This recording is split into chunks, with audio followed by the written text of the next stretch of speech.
A guy called Armin who is interviewing high-ranking authorities is first seen in the first scene. Armin struggles to manage the camera and maintain correct focus on his subjects, which reveals his inexperience. When Armin finally finishes and submits his report to his supervisor, he discovers that the camera was not actually recording the entire time. The boss is enraged by this and storms out of the room. We then get a full introduction to our protagonist. Armin is a financially strapped bachelor who lacks direction and lives by himself in a modest apartment. When he welcomes a woman called Rosa to his home, he reveals a lack of knowledge towards women. He plays music appropriate for precoital encounters in an effort to evoke a romantic mood. Rosa asks to borrow his toothbrush, but Armin declines and hands her a fresh one. Rosa is outraged by this behavior, so she walks away silently. The following scenario finds Armin visiting his parents' home to see his sick grandma. Armin's personal life is problematic as a result of his father abandoning his mother, and his current relationship with Lilo, a younger girlfriend. Armin sits with his grandmother that night, lays his head on her shoulder, and reassures her that everything will be well. Armin chooses to visit his biological mother the following evening against his father's opposition. He thinks his mother will be there to greet him. He makes a lengthy trip to his mother's house only to find her enjoying herself with her friends. He silently exits with tears in his eyes after feeling rejected by the sight. He continues driving to a river beachfront where he witnesses revelers having a cruise party, which makes him feel even more alone. The next morning, Armin awakens in his car and makes the decision to visit the neighborhood grocery shop to get some food. He enters the store and sees that it is empty. When he shouts out for the cashier and turns to look around, nobody answers him. He takes a few things and, as a kind gesture, places some cash on the cashier's table. As he leaves the grocery shop, he finds a few automobiles and motorcycles at the petrol station still going. He does not pay much attention though, and keeps driving. Armin gradually begins to feel uneasy as a result of the deserted roadways. Soon later, he finds numerous scooters in the middle of the road that have been left abandoned. He tries to get in touch with his father after experiencing a strange feeling but is unable. He hurries back to his father's house out of panic. When he gets there, he discovers that the door is locked from the inside, so he knocks. As the silence grows more disturbing, he breaks the entry door with force. He only finds his grandmother's lifeless body inside, lying on the bed. He becomes alarmed by this and cries out for assistance, but once more no one hears him. Without a choice, he enters the home of Lothar, a neighbor, but only discovers Cosmo, the family dog. Armin comes home and muses to himself since he cannot understand what is occurring. He becomes even more perplexed when he notices that there is no network signal on his phone and that there is no water in the faucets. He soon hears a sound coming from the front door. When he checks on it, he finds Cosmo, who is hurt and is nearing its end. Armin, who thinks that someone is to blame for everything, obtains a weapon and goes to Lothar's house to face the alleged intruder. His supposition is incorrect though, as he discovers no one there. The next morning, Armin performs his grandmother's final ritual after improvising a shower with a bottle of water. He gathers all the books, copies, and paperwork for this, arranges them under his grandmother's bed, douses them in gasoline, and then lights them on fire. He then sets off on a drive along a deserted country road, passing other abandoned cars along the way. Soon after that, he spots a stylish police sports vehicle. Armin jumps in the automobile and enthusiastically likes the journey despite never having experienced a fancy vehicle before. After some time, he enters a tunnel and finds a vehicle that has flipped and is now housing stranded horses. He instantly releases the animals from their captivity after feeling awful for them. The action then shifts to a few years later, where Armin is seen leading a farmer's lifestyle. In the forests of the lonely world, he has built a wooden home where he raises a variety of birds and animals, including chickens, ducks, horses, and goats. As he makes his own clothes, hunts for food, and takes care of his animal pals, it is clear that he has adjusted to living alone. In addition to all of this, he is also developing a novel device that uses water from a local river to create power. Armin is startled out of sleep one night by the noises of a rambunctious goat. When he goes to check on it, he finds that the goat is giving birth. Armin is deeply joyful as he watches the childbirth process take place. His joy is short-lived, though, as a jackal snatches the newborn goat the very next morning. Armin uses his rifle to pursue the jackal out of sympathy for the mother goat, but his efforts are ineffective.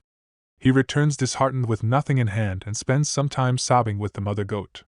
One day Armin mounts his horse and travels off into the woods to forage for supplies. A wild dog suddenly attacks him and his horse as they venture deeper into the woods. Armin kills the dog quickly, but in the process, he falls off his horse and suffers a head injury, which renders him unconscious. After some while, we witness someone showing up at the site with a torch and looking at the injured Armin. When Armin awakens in the morning, he discovers that he is being kept warm by an aluminum foil covering. He had no idea how he got into that situation. He ponders for a bit before returning to his house. Armin observes a station wagon approaching his location later in the evening. He gets a rod to use as a weapon and hides behind a bush because he thinks it could be a threat. Soon after, a woman by the name of Kirsty comes up to him with a shotgun and ordering him to put it down. The latter agrees and throws the rod aside since he is too afraid to attack. Kirsty also puts her gun down and makes her way back to her car. The following morning, when Armin awakens, he finds food right next to him. It has been a while since he last had such a dinner, so when he eats it, he is surprised by how good it is. A little while later, Kirsty enters and sees a wound on his leg. She gets first aid materials from her car and attends to his injury after realizing how serious it is. Later, while they have a cup of coffee together, Kirsty asks Armin why he decided to live here rather than in a city. He replies that he has a sense of belonging here, which is why. When he follows up by asking Kirsty whether she has come across any other people, she responds that he is the first. Armin takes her hand while they continue speaking, enjoying the feeling of human contact after a long time. They have a passionate kiss after being overjoyed to have discovered each other, and gradually start to become close. They start a life together as a couple after that day and live in Armin's self-built house. The following scene shows Kirsty and Armin working diligently in the field. Kirsty talks about her terrifying experience in Syria while they are working. She describes how her car broke down and left her stuck in the wide Syrian desert for 3 torturous days without a drop of water. Additionally, Kirsty confides in Armin her wish to travel to Berlin, but Armin rejects the city as dull and uninteresting. Armin spends time and effort on his most recent innovation, which uses river water to create electricity, in addition to their regular chores. He perseveres through multiple setbacks and failures and ultimately succeeds in creating a sufficient power source for their home. The pair seems to be having a nice life together as the days go by. They put forth a lot of effort in the fields, eat together, and enjoy downtime by going swimming in the neighboring river. However, when Armin declares his wish to have a child, their joyful existence starts to deteriorate. Kirsty fiercely rejects the proposal, claiming that having a kid in this post-apocalyptic world is not something she wants to do. She grows irate and leaves quickly when Armin persists, leaving him all alone once more. The following evening, as Armin prepares to dine, a recreational vehicle pulls up close to his house and captures his interest. He steps outside curious to investigate, only to see Kirsty inside the car with a dog. Kirsty shares bits and pieces of her prior life while the two talk. She reveals that she had been profoundly in love with a man for 7 years and was excited about having children with him. She was unsure, though, as he insisted again that she wait. Then, on a pivotal day, his kid showed up unannounced at their house. According to Kirsty, she wasted 7 years of her life with a man she hardly knew, which led to a breakup that permanently altered her outlook. She appears to have grown more tough and independent as a result of this experience. Kirsty also says that she wants to go to the south with Armin. He gently rejects, stating that he must stay behind to care for his beloved animals. Later, the two travel to the neighborhood supermarket to get some drinks. Kirsty's reappearance makes Armin happy, so he switches on some music and starts dancing with her. After savoring the moment for a bit, the two of them return home. Armin seemed happy while Kirsty appeared dejected. She is obviously bothered by something. Their RV's tire unexpectedly punctures while they are traveling. When Kirsty notices this, she lets Armin know she plans to depart by asking him to fix the tire by the next morning. Armin is saddened by this and wonders whether she'll come back. Simply said, Kirsty advises, "Don't wait for me." She goes to bed when night comes, but Armin is restless. He simply stands in front of her and keeps gazing at her lovely face. Kirsty gets up in the morning and makes herself a cup of coffee.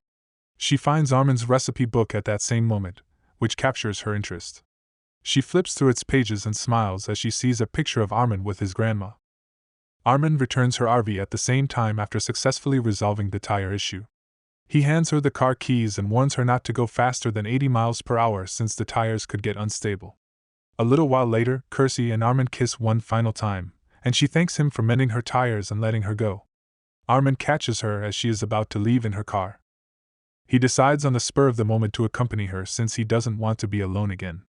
He requests that she hold off for a little period of time as he releases all of his creatures. He starts by releasing the animals from their cages after receiving this request. However, just as he finishes, Kersey abruptly pulls away, leaving him behind.